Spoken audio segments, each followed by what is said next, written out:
और बाबा साहब अम्बेडकर के सपनों का भारत मेरा भारत महान बन जाएगा। यही परिकल्पना हमारी आदरणीय नेता भारत कुमारी मायावती जी का बहुजन समाज पार्टी जोरदार तालियां।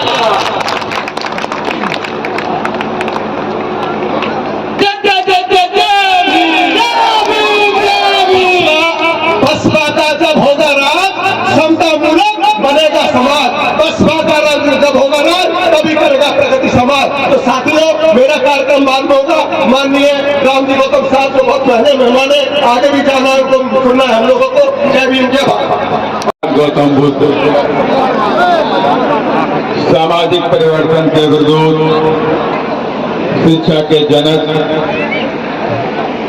कुशवाहा सैनिक साग की बिरादरी में जन्मे महात्मा ज्योतिबा फूले,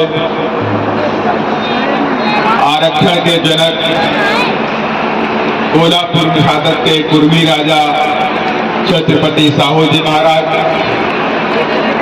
भारतीय संविधान के रचयिता, बौद्ध तत्व, भारत रत्न परम पूज्य बाबा साहब डॉक्टर भीमराव अम्बेडकर, दलितों, पिछड़ों, गरीबों और मुस्लिमों को राजनीति की मुख्य धारा में लाने वाले बाप से डीएस4 बहुजन समाज पार्टी के संस्थापक मान्यवर श्री कांशीराम साहब एवं बहुजन समाज में जन्मे उन तमाम संतों, गुरुओं और महापुरुषों के चरणों में श्रद्धा के सुमन अर्पित करते हुए, साथ ही आदरणीय बहन कुमारी मायावती जी को अपना आदर्श नेता मानते हुए, जिन्होंने मुझ जैसे छोटे से कार्यकर्ता को, गरीब कार्यकर्ता को इस देश की सबसे बड़ी पंचायत में बैठाया, राज्यसभा सांसद बना करके बैठाया, उसके लिए हमारे बहन जी को कोटि कोटि आभार व्यक्त करता हूं। और आज बाबा साहब की मूर्ति के अनावरण के अवसर पर बहुजन समाज पार्टी के मेरे तमाम यूनिट मेरे साथ में जो कंधे से कंधा मिला के चलते हैं, केंद्रीय कोऑर्डिनेटर सुरेश आर्या जी, प्रदेश के अध्यक्ष भगवान सिंह बाबा जी, प्रदेश मास जो जिन्होंने जादू दिखाया और किस जादू कला से भाजपा और कांग्रेस को साफ करके सीधे बहुजन समाज का राज आपके सामने दिखा दिया। साथ ही इधर बहुजन समाज पार्टी के तमाम मेरे वरिष्ठ नेतागण, टोली जी, कुर्सी जी, अरशद भाई और तमाम मेरे जिले के पदाधिकारी, जिला अध्यक्ष मोदी सिंह जी, सोना जी, विजय राम जी, और सभी लोगों को मैं धन्यवाद करता हूं। और साथ ही मेरे सामने मेरे बैठा हुआ मेरा समाज, बहुजन समाज, मेरी माताएं, बहनें, युवा, बुजुर्ग, आप सभी लोगों को मैं क्रांतिकारी जय भीम करता हूं। शुरुआत जय भीम से होगी कि नहीं होगी? मैंने देखा कहीं मेरे साथी उन्होंने आपसे कहा जय भीम बोलिए, लगा कि आवाज ही नहीं, दबी नहीं, ऐसा लगा तो डर का माहौल यहाँ पर, कोई बोल नहीं पा रहा, जय भीम नहीं बोल पा। जय भीम के मतलब होता है ताकत, जय भीम के मतलब होता है बुलंदी, जय भीम के मतलब होता है सच्चाई, जय भीम के मतलब होता है अत्याचार से करने की ताकत। मानते कि नहीं मानते? तो बोलिए मेरे साथ जरा एक बार, जय भीम। इधर से आवाज नहीं, माताओं की आवाज नहीं आई, मेरी बहनों की आवाज नहीं आई। अरे अपनी बहन से बहना जब हारती है दिल्ली तो पूरा देश हिल जाता है, हिलता है कि नहीं हिलता? तो फिर से बोलिए जय भीम। अब आई आवाज, आपको लगा क्या बाबा साहब की मूर्ति का नाम वरना लगी नहीं आता कि बाबा साहब की मूर्ति का, और बाबा साहब की मूर्ति का अनावरण हुआ तो बाबा साहब के बारे में बात तो करनी पड़ेगी। और बाबा साहब ने 3 बातें आपने उद्देश्य में दी। बाबा साहब की मूर्ति का मतलब होता है कि बाबा साहब के बताए हुए पद चिन्हों पर चलना, होता है कि नहीं होता? और बाबा साहब की मूर्ति भी लगा दे, बाबा साहब की बड़ी फोटो भी लगा दे, और बाबा साहब की बताई हुई एक बात पर न चले, तो क्या बाबा साहब की मूर्ति का कोई मतलब हुआ क्या? कोई मतलब। अगर बाबा साहब ने कहा मेरे बच्चों शिक्षित बनो, संघर्ष करो और संगठित करो, 3 बातें बाबा साहब ने कही कि मेरे बच्चों आपको शिक्षित बनना, क्योंकि आप लैंडलॉर्ड नहीं हैं, आप बिजनेसमैन नहीं हैं, आप माफिया नहीं हैं, आप पैसे वाले नहीं हैं। अगर आपको इस देश के अंदर मान सम्मान के साथ में जीना है तो मेरे बच्चों से शिक्षित बनना है, क्योंकि शिक्षा वो शेरनी का दूध है जो पिएगा वो दहाड़ेगा। ये बात बाबा साहब ने। और दूसरी बात बाबा साहब ने कि संघर्ष करो मेरे बच्चों। और मेरे बच्चों, आपको जीवन भर संघर्ष करना पड़ेगा। बहुजनों का जीवन ही संघर्ष है और संघर्ष ही तुम्हारा जीवन है। और तुम्हें तब तक संघर्ष करना है जब तक कि बड़ी से बड़ी कामयाबी आपके कदम न चले। आपको अपने जीवन में संघर्ष करते रहना है, हारना नहीं है, डरना भी नहीं है, संघर्ष करते रहना है। चाहे जीवन में कितने उतार और चढ़ाव आ जाए, लेकिन कदम आपके टकराने नहीं चाहिए, कदम आपके रुकने नहीं चाहिए। और बाबा साहब के कदम कभी रुके? आप बताइए, अगर बाबा साहब ने पूरे जीवन भर संघर्ष किया, बाबा साहब की 3 औलादें इसी मिशन और मूवमेंट में शहीद हो गई, बाबा साहब की धर्म पत्नी शहीद हो गई, बाबा साहब का जब आखिरी बेटा राज रतन खत्म हुआ तो माता रमाबाई ने कहा कि बाबा साहब, जब राज रतन का जन्म हुआ तो आपने इसका नाम रखा था राज रतन, और ये कहा था कि मेरा बेटा बड़ा होकर के देश पे राज करेगा। लेकिन आज क्या, आज तो ये भी चला गया, या आज आपको छोड़ के चला गया। और आप कौन सा ऐसा काम कर रहे हैं, कौन सा ऐसा मिशन का काम कर रहे हैं जो आप अपने बच्चों का पेट भी नहीं पाल पाते, आप अपने बच्चों की दवाइयां नहीं करा पाते हैं, आपने दुनिया भर की पढ़ाई करी है लेकिन आप अपने बच्चे की जान नहीं बचा पाए।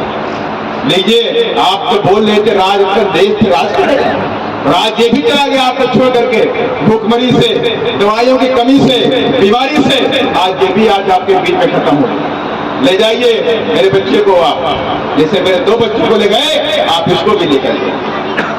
और बाबा साहब से कहा कफन लेकर आइए, तो बाबा साहब ने कोर्ट में हाथ डाला तो बाबा साहब के जेब में 1 पैसा नहीं, 1 पैसा भी नहीं था कफन के लिए। माता रमाबाई समझ गई कि बाबा के पास पैसा नहीं है। माता रमाबाई की आंखों में आंसू आ गए, आंखों पहुंच करके उन्होंने तुरंत अपने साड़ी का पल्लू फाड़ करके अपने बेटे को ढक दिया, कहा ले जाइए बाबा साहब, आप मेरे बच्चों को ले जाइए। और आज बाबा साहब की बदौलत ये पगड़ी, ये मंच, ये माला, ये कुर्सी और अच्छे अच्छे कपड़े पहनने का अवसर मिला है कि बाबा साहब डॉक्टर भीमराव अम्बेडकर ने। अगर ये मंच मिला है, राजनीतिक सत्ता मिली है, ये ताकत मिली है, ये बहुजन समाज पार्टी की देन है। नीला झंडा पूरे देश के अंदर पूरी ताकत के साथ, शान के साथ दिखाई पड़ता है। लेकिन दुख हुआ हमें जब भरतपुर के मेरे माताओं बहनों ने इसी विधानसभा के अंदर आपने बहुजन समाज पार्टी के बंदे को जिता करके भेज दिया। आपने नहीं देखा न धर्म देखी न जात देखी, आपने सिर्फ बाबा साहब के निशान को देखा, बहुजन समाज पार्टी के निशान को देखा और बहन जी के इशारे को देखा। देखा कि नहीं देखा?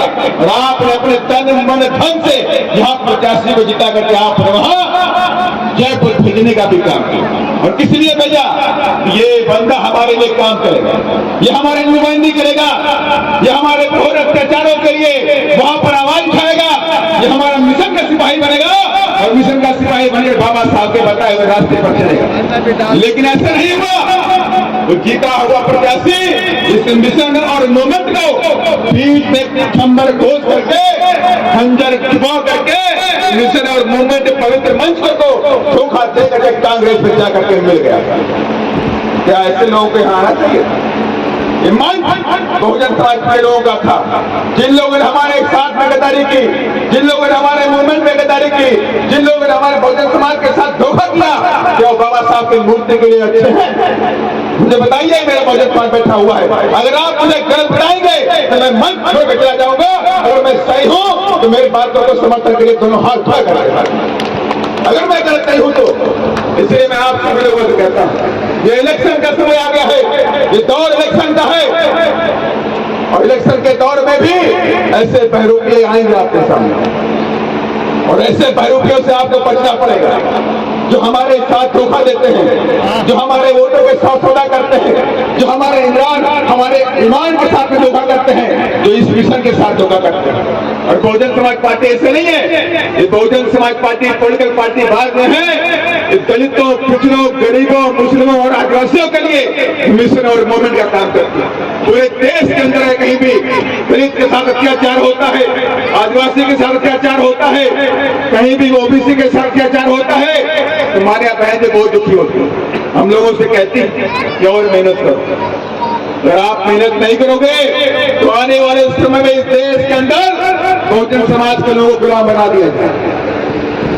जिस गुलामी को बाबा साहब ने सैकड़ों हजारों साल की गुलामी को बाबा साहब ने उसको खत्म किया और वो गुलामी का दौर दोबारा शुरू हो जाए। अगर आप सब लोग जागोगे नहीं तो आने वाली जनरेशन, आज तो हम कुर्सी बैठे, आज हम कुर्सी बैठे हुए मंच पे बैठे हुए हैं, नीला पापा पहने हैं, अच्छे कपड़े पहनते हैं, अच्छे जूते पहनते हैं, हमारे बच्चे अच्छे स्कूलों में पढ़ते हैं। लेकिन याद रखना, अगर आपकी पार्टी बहुजन समाज पार्टी कमजोर हुई तो अत्याचार की बात लिखी जाएगी और इसी देश के अंदर मेरे समाज की आने वाली जनरेशन इस देश में गुलाम बना दी जाएगी। और जब गुलाम बना दी जाएगी तो आपके पास में कोई मौका नहीं होगा और हमारे पास भी कोई मौका नहीं होगा। और आपकी भी आंखों में आंसू होंगे, हमारी भी आंखों में आंसू होंगे। हमारी आंखों में आंसू इसलिए होंगे कि मैंने प्रयास तो बहुत किया बहुजन समाज के लोगों को जगाने का, गांव गांव भाई भाई जाता हूँ, आपको जगाने का प्रयास करता हूँ और कहता हूँ गलती नहीं करना। 2023 में बाबा साहब की बात को मान लेना। और तीसरी बात बाबा साहब ने कहा, मेरे बच्चों संगठित रहना, मेरे बच्चों एक रहना और एक होकर के जिस तरह से आपने ये नगर की सीट जिताई, नरभई की सीट आपने जिताई है, ऐसे एक होकर के 2023 के चुनाव में 6 विधायक भरतपुर से जिता करके जयपुर में देश के गठे वही हमारी आवाज बनेंगे। आवाज